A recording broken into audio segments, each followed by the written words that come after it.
今天是2021年10月23日中午。走进这个来到这个市场买这个购物，然后这个停车场太小了，结果让后面那个汽车停在那里卸货，挡住了我出去的路，所以结果在这里待了一段时间了。幸亏不是很热，但是也是很慢热，有点慢热。我现在抓紧时间来做一个视频吧，因为这两天有些情况，因为这个腋下，我这个腋下有点痛，已经是有1个星期了，越来越痛。结果想去找医生看，昨天我就来过一次，这边，在回去的时候，我就因为这两天我都一直在想着一个题材，就是关于猫，家里的猫，不是设定乐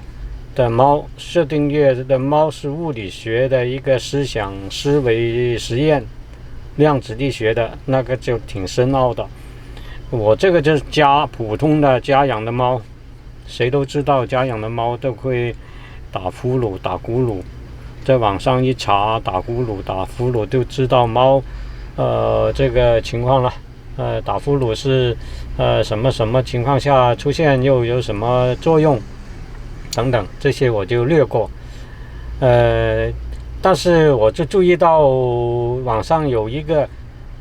大多数都没有说到这个问题，就是猫其实这个打呼噜就是一种自我修疗，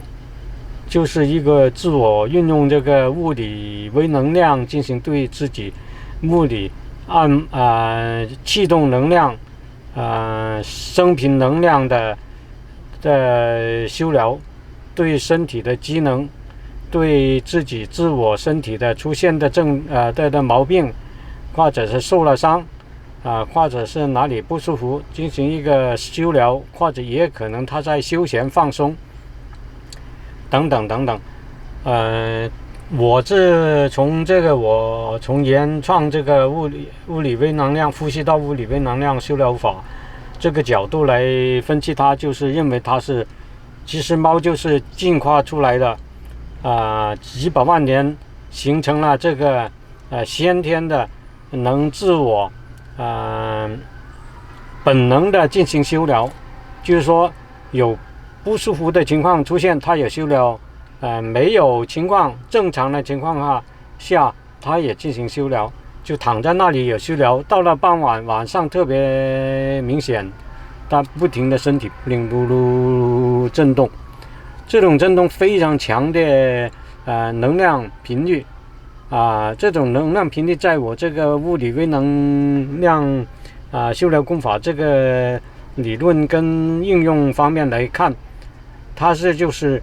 动物界它从这方面的本能比人类要强，它是从先天遗传过来的本能，可以运用了自己身体肺部气管咽头或者甚至是胸膈膜等等，或者身体其他部分组合起来形成一个修疗机器其实动物它自己就可以运用自身的器官来进行修疗，形成一个修疗器的机能，在任何时间任何地点它躺下也行在走的时候也行，这个猫就会咕噜咕噜咕噜这样就修疗了。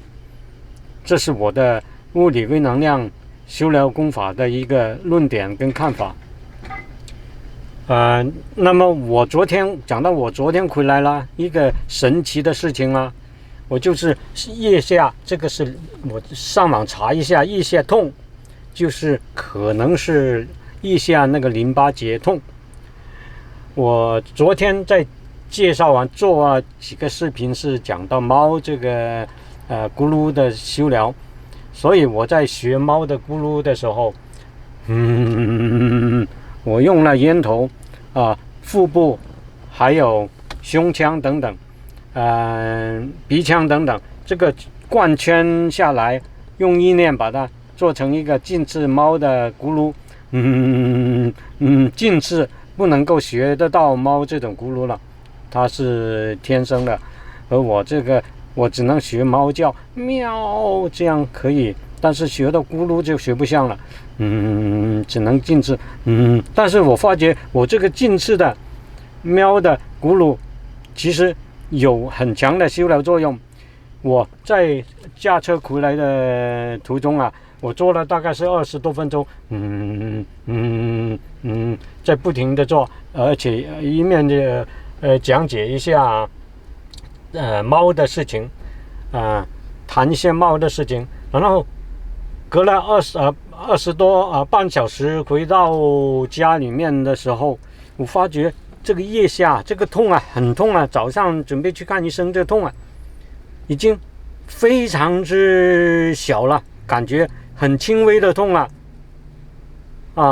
结果很轻微的痛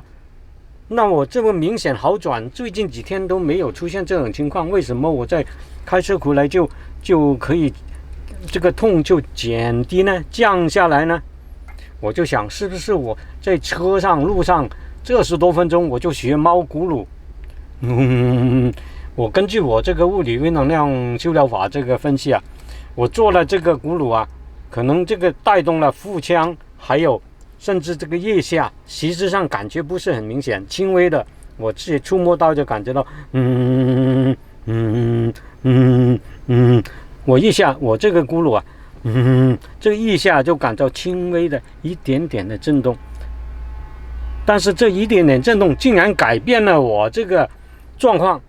竟然不怎么痛这个很奇怪很神奇的现象说明这个我这个物理微能量修疗法，也就是猫的打呼噜这个本能也是一种修疗，真的有效对于我这个淋巴结的痛那么明显的改变，所以我一定要把这个视频这个讲解做下来，而且多做几次，再深度分析它。现在我都没有怎么痛了，但是我昨天晚上太晚睡觉了。为什么？现在其实做视频，我现在做下来觉得做视频做网上那个什么微博也好，也是很辛苦的。有时候忙完一天下来之后很晚了才进入状态去上网去做，那就搞得很晚睡觉。所以昨天晚上也一样，本来我回来的时候腋下已经轻松了好多，而且晚上的时候我吃完饭来做家务的时候也继续一面做家务一面做这个修疗猫的咕噜修疗，已经好转了很多。但是我太晚睡觉了，结果今天早上起来它又开始比原来又痛了一点又原来好多了，后来早上又痛了。我就毫不犹豫的，我今天要出发，我毫不犹豫的用上了这猫这咕噜这个修疗密码跟招式，这样真的有效，做了下来15分钟开始就见效了，咕噜下来这个没有那么痛了，我就继续做，我开车的时候也做，结果到现在真的没那么痛了，很奇怪。所以我来到这里在等车的时候，我停下来，我做了一个这样的修疗的这个视频。好了，不长了，就录到这里了。